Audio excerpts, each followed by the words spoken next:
Over the last year, there has been massive selling of U.S. debt on the part of the Chinese. The Chinese are liquidating their holdings of U.S. debt. Now that means one of two things. Either they believe that the safe haven of the world, the U.S. Treasury, the flight to safety always happens here. It's the nation with the most powerful and monetary stability that you're going to get your treasuries paid out on. You always put it there as a safe haven. They either believe that safe haven is not safe anymore, we better get out of here for some reason, and that could be Western financial collapse, but I think it's more likely you don't want to be holding the debt of your enemy when you're at war with them, because global war is probably coming. There were 3 stock crashes so far in the crisis season we're in right now. And 2007-8, 2020 with COVID, 2022 we had another crash.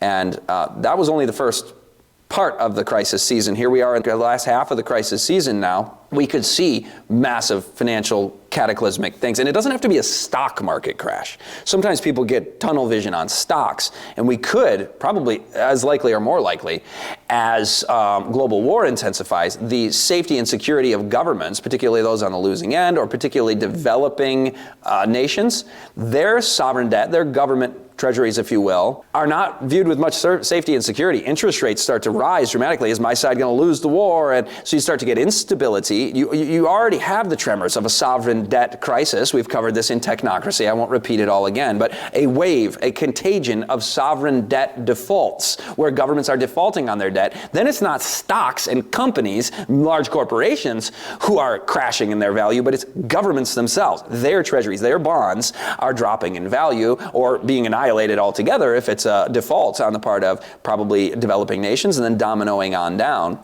U.S. public debt is unsustainable. The Federal Reserve chairman, for the first time that I've ever seen, chastised Congress and said, the debt is unsustainable. You can't keep doing this. And if you think about it, America, we're like, well, we can. If anybody can, we can, right? Because we've got an empire to back it up. We print the money, and we got the dollar as the world's reserve currency. But if you look at the increase of the debt over time, who actually believes that they're going to pay that off? You know that there is no intention to reverse the deficits and begin every single year we're increasing the debt.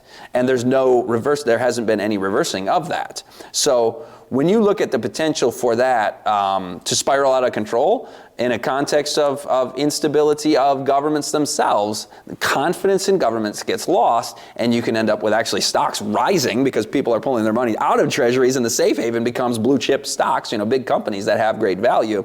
Who knows what we'll expect? But it's worth mentioning that when Martin Armstrong says May 7, 2024 is the turning point of the economic confidence model, what he's referring to there is a degradation now into a recessionary environment. And that may not appear as a recession, but it will be stagflation, where you have high inflation because of shortages and because of war, rising interest rates, while declining productivity. And it might not show up as negative GDP, but if the GDP is growing at 1% and your purchasing power is declining by 10%, then you are experiencing a recession. So that's the season, if you will, of economics that we're turning into.